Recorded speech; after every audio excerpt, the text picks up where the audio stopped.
times 2. Hey, this is Scott with the Scotch Test Dummies with my second review on Rebel Yell 10-year single barrel bourbon, bottle at 100 proof. Now, I shot my review. Mic was muted. It was on, but muted. You'd think I'd learn eventually to check that. I better check it right now. Green, green. All right.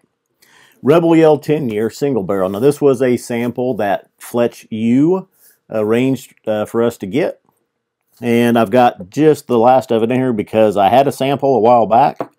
Then I thought I better shoot the review. I shot the review and then the mic was muted. So here I am again. I've already added a drop of water that's in here. And I am still using Jeremy's glass over at Sippers Social Club. So go check out Jeremy. And I'm using the Scotch 4 Dummies coin. Burnt toast.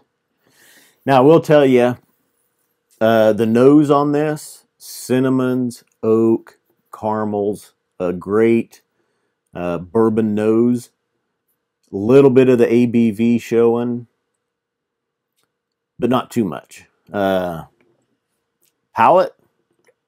let's see.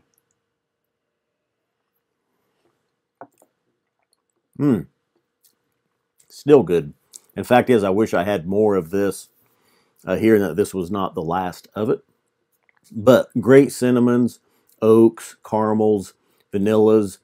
A couple of times I've gotten a slight hint of rye, orange zest, but I'm not sure on that because at the same time it almost feels like a wheater as well. I've gotten some honey, some light citrus notes, powdered sugars, really light, smooth.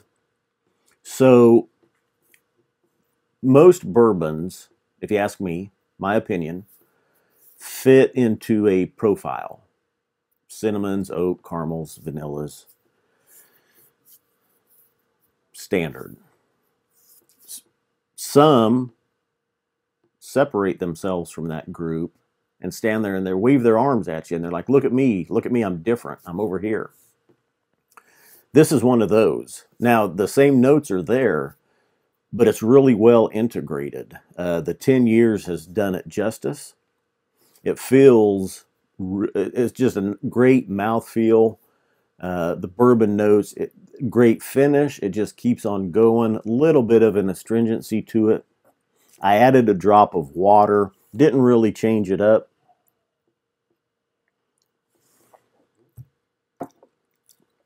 This is, now I'll tell you, I've looked for a bottle of this. I know the Rebel Yell 10-year gets some good reviews. It's highly regarded.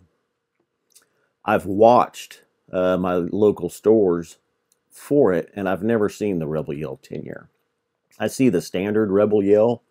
I see the Rebel Yell Rye. Have not had those, but I've always looked for the 10, and I know it comes in a gray box. I want to say gray, cardboard box, compared to the other Rebel Yell bottles that don't. It's just a bottle sitting on the shelf. So if you ever see a Rebel Yell in a gray cardboard, in a gray box, look and check and see if it's the 10-year, which is what this one is, 10-year single barrel, 100 proof. It's delicious. I know if I see a bottle, I will pick it up for sure. And I'm hoping the price on this stays, or hopefully the price on this is $50 to $60 range. I don't know. I haven't looked it up. Hopefully it's in there. I don't know what the secondary is doing to this, if anything. But Rebel Yell 10-year single barrel. It's delicious. A great bourbon. This might be a shorter review, but that's because I already went through this once, and I'm not sure what I said and what I didn't, and I don't have that much whiskey left. So with this little bit, I'm going to close out and say, cilantro, dummies. I got to correct it. I'm going to close this out and say cilantro. Cilantro, not cilantro. Cilantro, dummies.